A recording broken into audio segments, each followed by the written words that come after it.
ٹھیک اسی وقت چند بچے کمرے میں داخل ہوئے تو آصف گردن جھکا کر ان کی طرف متوجہ ہو گیا۔ جناب، ہری آنند نے کالی طاقتوں میں سے ایک بہت بڑی طاقت کو آپ کے خاتمے کا حکم دیا ہے، اور وہ شیطانی قوت 4 موت کے ہاتھی یہاں وارد ہونے ہی والی ہے۔ آصف ایک جھٹکے سے اپنی جگہ سے اٹھ کھڑا ہوا۔ اس کے پورے وجود میں سنسنی کی لہریں دوڑ گئیں۔ اسے پورا ادراک تھا کہ کالی طاقت میں مکتگج کتنی بڑی اور خطرناک شکتی ہے۔ حقیقتاً اس بار دشمن کا حملہ بڑا زوردار اور خطرناک تھا۔ آصف کے چہرے کے تاثرات دیکھ کر سبھی بوکھلا اٹھے۔ اس کی صورت پر وحشت رخصاں تھی۔ پورا خاندان ایک بہت بڑی تباہی کی زد پر تھا۔ آنے والے لمحات میں کیا ہونے والا تھا کچھ نہیں کہا جا سکتا تھا۔ کیا بات ہے یار، کچھ بتاؤ تو صحیح، کیوں بلا وجہ خوفزدہ کر رہے ہو؟ آصف کوئی جواب دینے کی بجائے تیزی سے بیرونی جانب بڑھ گیا۔ اس کے باہر نکلتے ہی باقی سب بھی اس کے پیچھے ہی باہر نکل گئے۔ ابھی وہ سب برآمدے میں ہی تھے کہ ایک زوردار دھماکہ ہوا اور گھر کی بیرونی دیوار دروازے سمیت صحن پر آ گری۔ پوری فضا ہاتھیوں کی خوفناک چنگھاڑوں سے لرز اٹھی۔ سبھی دوڑتے ہوئے آگے بڑھے تھے کہ آصف نے چیختے ہوئے کہا، رک جاؤ، برآمدے سے آگے کوئی نہیں جائے، یہیں رک جاؤ۔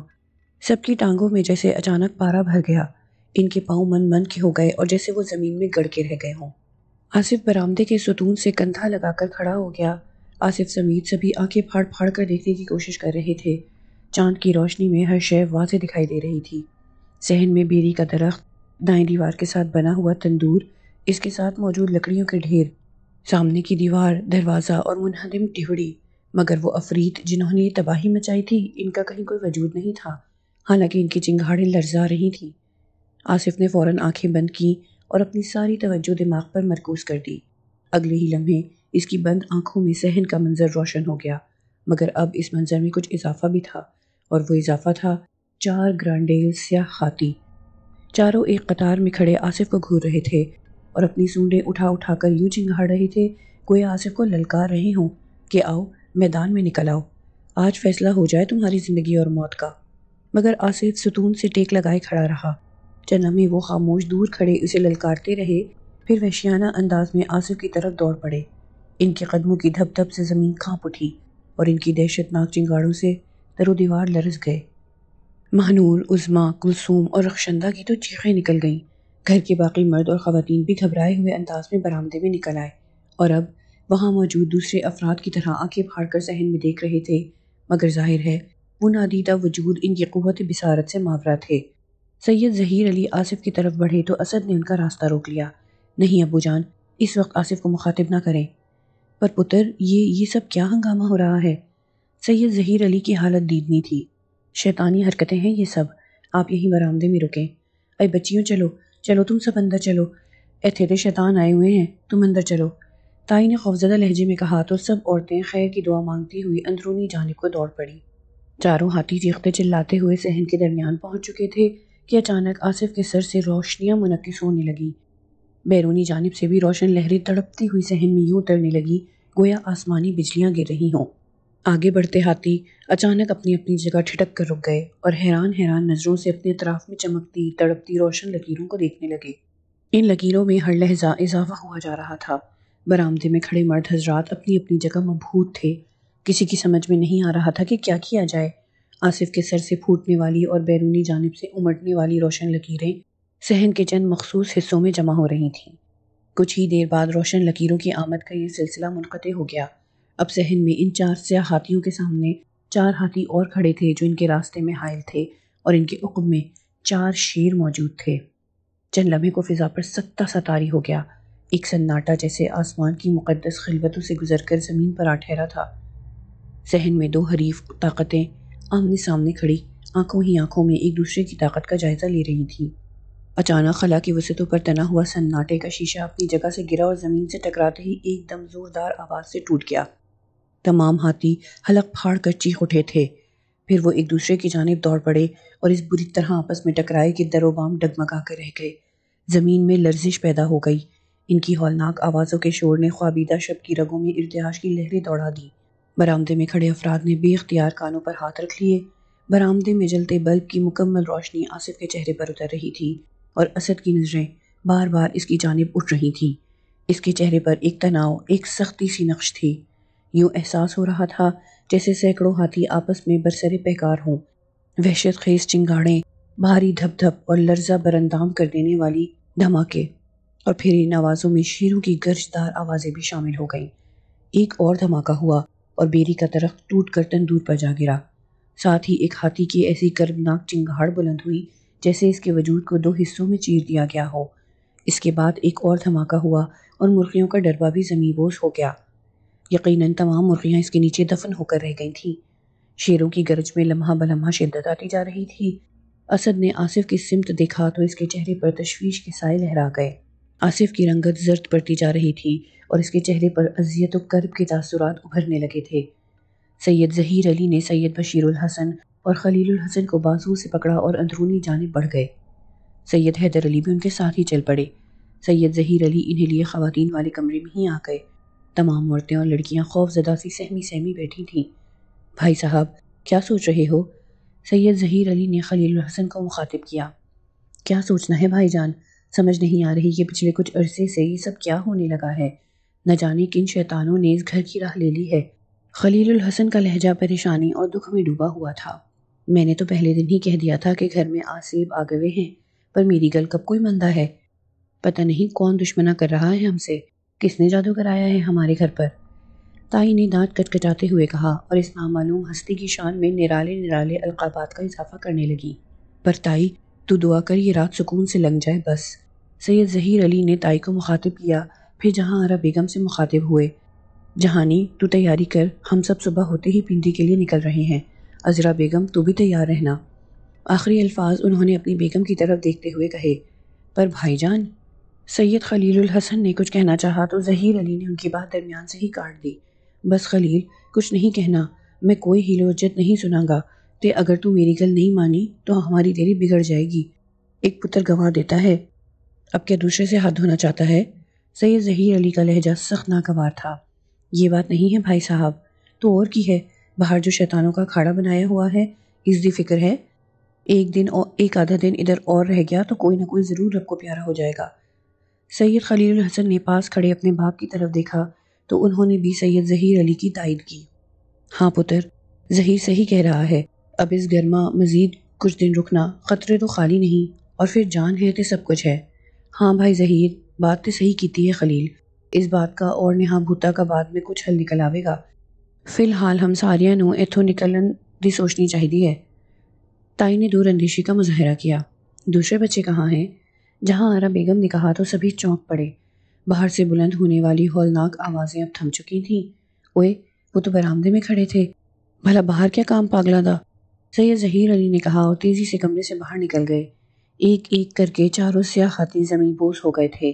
شیروں نے ان کے جسم ادھیڑ کر رکھ دیے تھے اور اب صحن میں پڑی ان کی لاشیں خون بن بن کر بہہ رہی تھیں، اور وہ خون صحن کے کچے فرش میں جذب ہو رہا تھا۔ فضا میں ایک ناگوار بوجھل اور کسیلی سی بو پھیلی ہوئی تھی۔ اسد کی تشویش بھری نظریں آصف کے چہرے پر جمی ہوئی تھیں، جس کی رنگت بالکل زرد پڑ چکی تھی، یوں جیسے جسم کا سارا خون خشک ہو کر رہ گیا ہو۔ باقی کے چاروں ہاتھی اور شیر اچانک روشنی میں تحلیل ہو گئے، اور جب وہ روشنی ختم ہوئی تو دور دور تک چھوٹے چھوٹے برہنہ بچے دکھائی دینے لگے۔ صحن کی گری ہوئی دیوار سے ادھر اور صحن بھی ان سے بھر گیا تھا۔ ان میں سے بے شمار بری طرح زخمی تھے۔ تم میں سے جو زخمی ہیں وہ آرام کریں، باقی صحن کی حالت درست کریں۔ آصف نے سوچ کے ذریعے بیک وقت سب کو مخاطب کیا اور پھر آہستہ سے آنکھیں کھول دی۔ ٹھیک اسی وقت سید ظہیر علی برآمدے میں داخل ہوئے۔ اوئے، چلو اندر، یہاں کیا کام ہے تمہارا؟ کوئی عقل والا کام بھی کر لیا کرو۔ آصف کا سر بری طرح چکرا رہا تھا، اسے شدید ذہنی نقاہت محسوس ہو رہی تھی۔ اس نے گردن گھما کر ساتھ کھڑے اسد اور افتخار کی طرف دیکھا اور مسکرانے کی کوشش کی، مگر وہ مسکراہٹ بھی جیسے اسے بوجھ لگی۔ پھر وہ ستون سے ہٹا تو یک بارگی آنکھوں کے آگے سیاہ بادل اتر آئے، دماغ کسی پھرکی کی طرح گھوما اور اس کے قدم لڑکھڑا گئے۔ اگر اسد اسے فوراً نہ سنبھال لیتا تو وہ ایک دھماکے سے نیچے گرتا۔ آخری الفاظ جو اس کی سماعت نے موصول کیے وہ سید ظہیر علی کے تھے۔ اوئے اوئے، کیا ہوا اسے؟ ان کے لہجے میں شدید گھبراہٹ تھی، پھر اس کا ذہن اندھیروں میں ڈوبتا چلا گیا۔ اس پر طاری بے ہوشی کی یہ کیفیت صبح کی اذانوں پر ختم ہوئی۔ آنکھیں کھولی تو سب کو اپنے ارد گرد جمع پایا۔ ہوش میں آ گیا ہے۔ لو، ہمارے شیرنوں ہوش آ گیا جے۔ اس کے ہوش میں آنے پر سب نے سکون کی سانس لی تھی۔ جہاں آرا بیگم نے نم آنکھوں کے ساتھ اس کی پیشانی پر بوسہ دیا،